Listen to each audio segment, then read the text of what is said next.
આકાશવાણી રાજકોટ.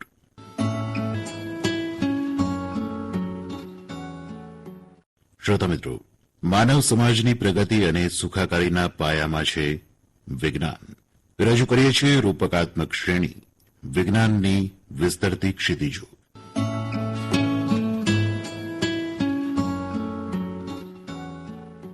આ શ્રેણીના પ્રાયોજક છે લોક કલ્યાણાર્થે વિવિધ સંશોધનો કરતી આંતરરાષ્ટ્રીય ખ્યાતિપ્રાપ્ત રાષ્ટ્રીય સંસ્થા central Salt and Marine Chemical research institute, Bhavnagar.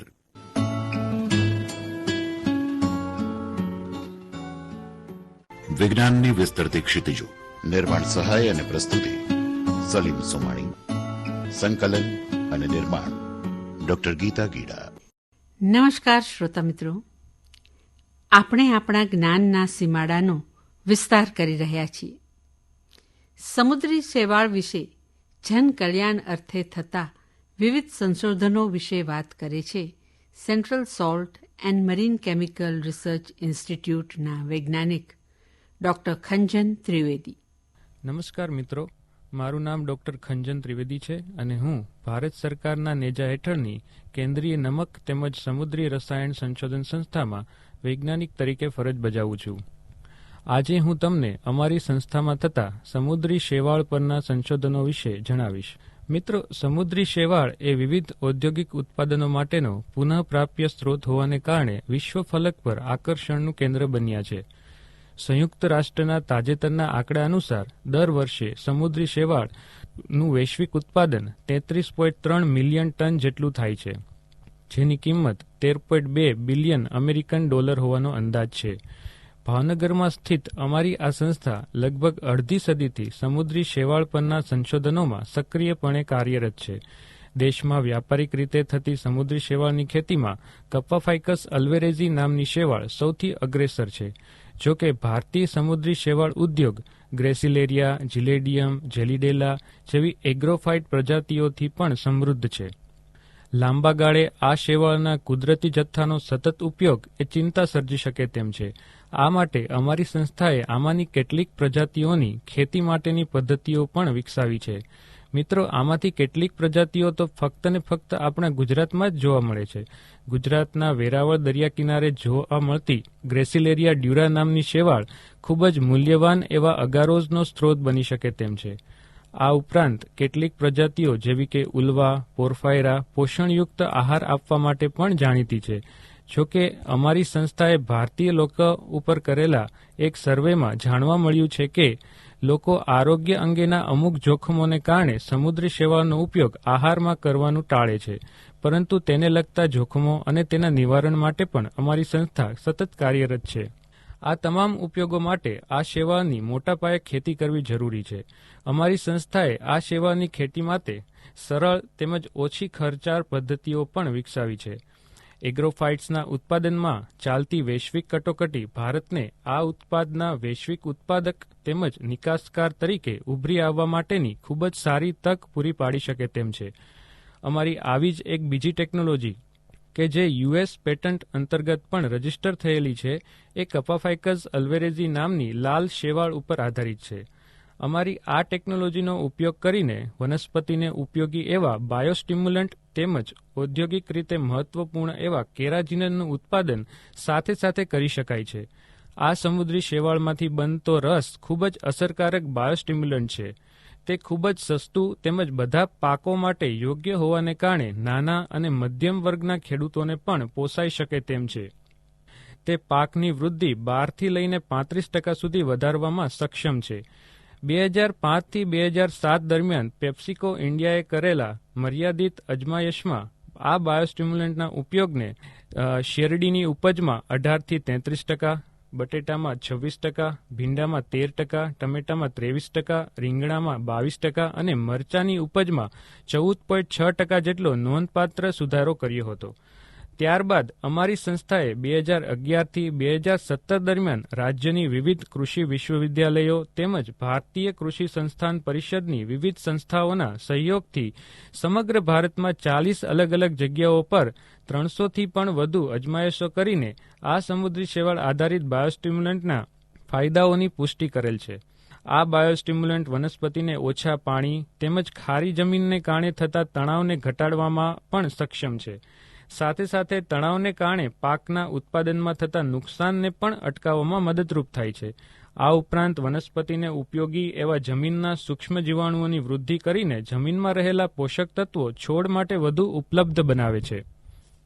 Lucknow સ્થિત ભારતીય કૃષિ સંશોધન પરિષદની એક સંસ્થા દ્વારા તાજેતરમાં કરવામાં આવેલા અભ્યાસમાં દર્શાવવામાં આવ્યું છે કે આ બાયોસ્ટિમ્યુલન્ટ શેરડીમાં ઉપયોગમાં લેવાતા રાસાયણિક ખાતરોના વપરાશને 25% સુધી ઘટાડવામાં સક્ષમ છે.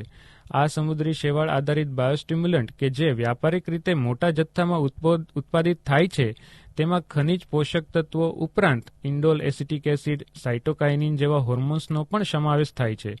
તેમાં ગ્લાયસિન, બીટેઇન, કોલિન ક્લોરાઇડ જેવા સંયોજનો પણ છે જે છોડને દુષ્કાળ જેવા અજૈવિક તણાવનો સામનો કરવાની ક્ષમતા પ્રદાન કરે છે.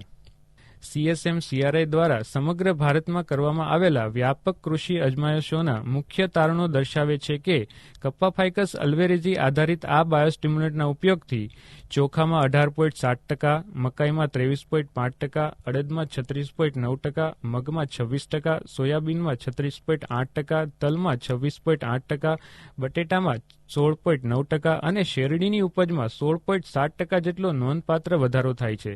તમામ કિસ્સાઓમાં સામાન્ય કેમિકલ ખાતરો લાગુ કરવામાં આવ્યા હતા, એટલે કે ઉપજમાં વધારો કેમિકલ ખાતરોના ભલામણ કરેલા ડોઝ સાથે મેળવેલ ઉપજ કરતાં પણ વધુ હતો. ઘણા પાકોમાં તો આ બાયોસ્ટિમ્યુલન્ટનો ઉપયોગ કરવાથી અનાજમાં કાર્બોહાઈડ્રેટ અને પ્રોટીનનું પ્રમાણ પણ સુધર્યું હતું. CSM-CRI દ્વારા સમગ્ર ભારતમાં કરવામાં આવેલા 335 અજમાયશો દ્વારા ખાતરી કરવામાં આવી હતી કે કપ્પાફાઇકસ અલ્વેરેઝી આધારિત આ બાયોસ્ટિમ્યુલન્ટ કઠોળ અને તેલીબિયા, ખાસ કરીને અડદ અને સોયાબીન જેવા પાકોમાં ઉપજ વધારવા માટે એક ઉત્તમ માધ્યમ છે. આ ટેકનોલોજીનું પહેલેથી જ વ્યાપારીકરણ કરવામાં આવ્યું છે અને અમારા લાયસન્સ ધારકોમાંથી એક એવા Aqua Agri Processing Private Limited કે જેણે 15,000 લીટર પ્રતિ અવરની ક્ષમતાનો સમુદ્રી શેવાળ માટેનો પ્રોસેસિંગ પ્લાન્ટ પણ સ્થાપ્યો છે. આ પ્રોડક્ટને દરેક ભારતીય ખેડૂતો સુધી લઈ જવા માટે તેમણે તાજેતરમાં ઇફકો સાથે જોડાણ કર્યું છે. આ બાયોસ્ટિમ્યુલન્ટનું ઉત્પાદન તેમજ તેના ઉપયોગ સહિતની બધી જ પ્રક્રિયા પર્યાવરણને પણ સાનુકૂળ છે, જે આ ઉત્પાદનને ગ્રીન ઓર્ગેનિક બાયોસ્ટિમ્યુલન્ટ તરીકે પણ રજૂ કરે છે.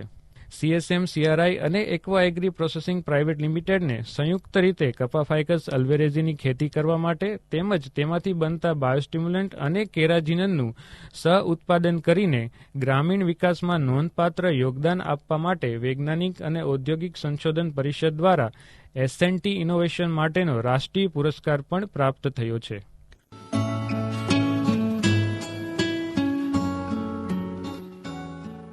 શ્રોતા મિત્રો, આ સંસ્થાના સમાજ ઉપયોગિતા માટેના ઘણા ઊંચા આદર્શો છે. સંસ્થાના ઉદ્દેશ્યો અને પાયાની માહિતી આપી રહ્યા છે સંસ્થાના ડાયરેક્ટર ડૉક્ટર કાનન સાહેબ. आप लोग को तो ये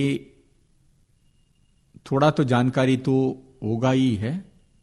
ग्लोबल वार्मिंग, क्लाइमेट चेंज ऐसे करके एक चीज हो जाता है. इसका मतलब क्या है? मतलब the average temperature of this planet is slowly increasing. और ये इंक्रीज का कारण कुछ गैसेस है, उसका ग्रीन हाउस गैसेस बोलते हैं. और ये ज्यादातर इंक्रीज होने के कारण के वजह से प्लैनेट का टेम्परेचर भी बढ़ रहा है. Average temperature of the planet बढ़ रहा है. इसका इंप्लीकेशन क्या है? हम इरेस्पॉन्सिबली ऐसे ही हम अलाउ करता है तो ज्यादातर coastal places of the planet will be under ocean. That is the implication. Okay, ये कंट्रोल करना बहुत जरूरी है. और हमारा देश एक क्लाइमेट को कंट्रोल करने में, एक गैसेस को कंट्रोल करने में बहुत बहुत प्रयत्न कर रहा है. एंड ये सीवीज सैप कैटल को देते वक्त, कैटल एक गैस एमिट करते हैं when they were digesting the food. उसको बोलते हैं मीथेन करके एक गैस एमिट करते हैं. और ये methane is one of the very strong potential green house gas. और इसका मतलब क्या है? If I am giving this CVs SAP along with their fodder, the amount of methane that is going to come out is going to be reduced. So indirectly it is going to have a kind of an impact on the global warming. क्यों मैं ये बोल रहा हूं? इसका implication इतना दूर तक हो सकता है क्योंकि लिए India is one of the largest cattle breeding community in the world. We work in hundreds of millions of cattle in this country. So ये पूरा का पूरा impact when you are what do you call multiplying it, वो multiplication effect तो बहुत बहुत ज्यादा होता है.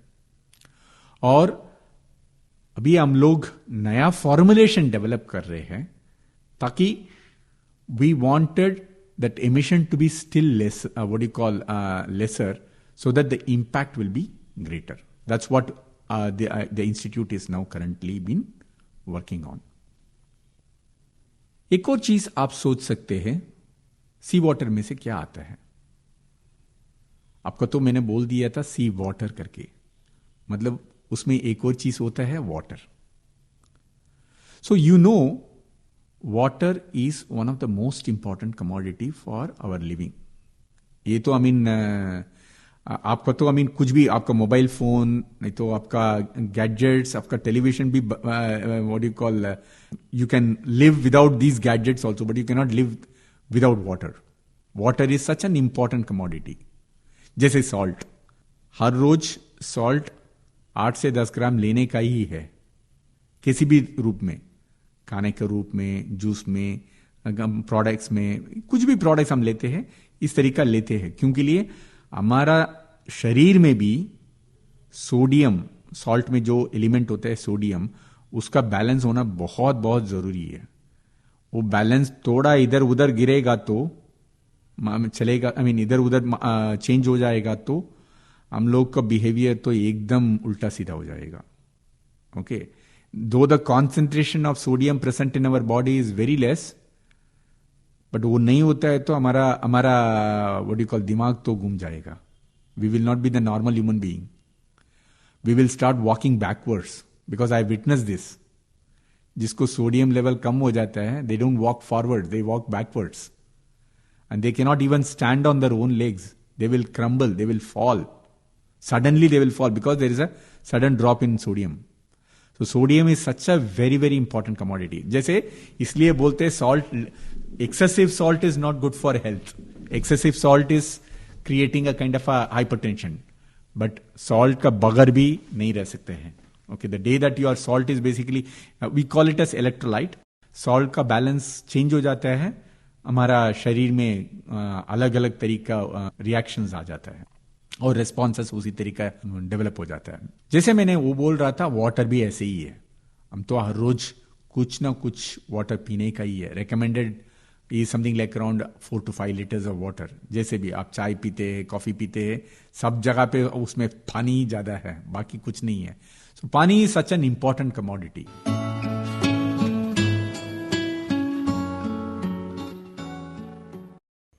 મિત્રો, ફરી મળીશું આવતા કાર્યક્રમમાં નવા જ આયામો અને નવી માહિતી સાથે. અત્યારે રજા આપશો. નમસ્કાર. વિજ્ઞાનની વિસ્તૃત ક્ષિતિજો આપ સાંભળી રહ્યા હતા આ રૂપકાત્મક શ્રેણી.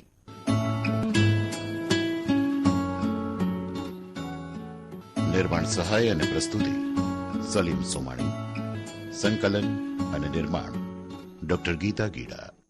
વિજ્ઞાનની વિસ્તૃત ક્ષિતિજો આ શ્રેણીના પ્રાયોજક લોક કલ્યાણાર્થે વિવિધ સંશોધનો કરતી આંતરરાષ્ટ્રીય ખ્યાતિપ્રાપ્ત રાષ્ટ્રીય સંસ્થા central Salt and Marine Chemical research institute, Bhavnagar.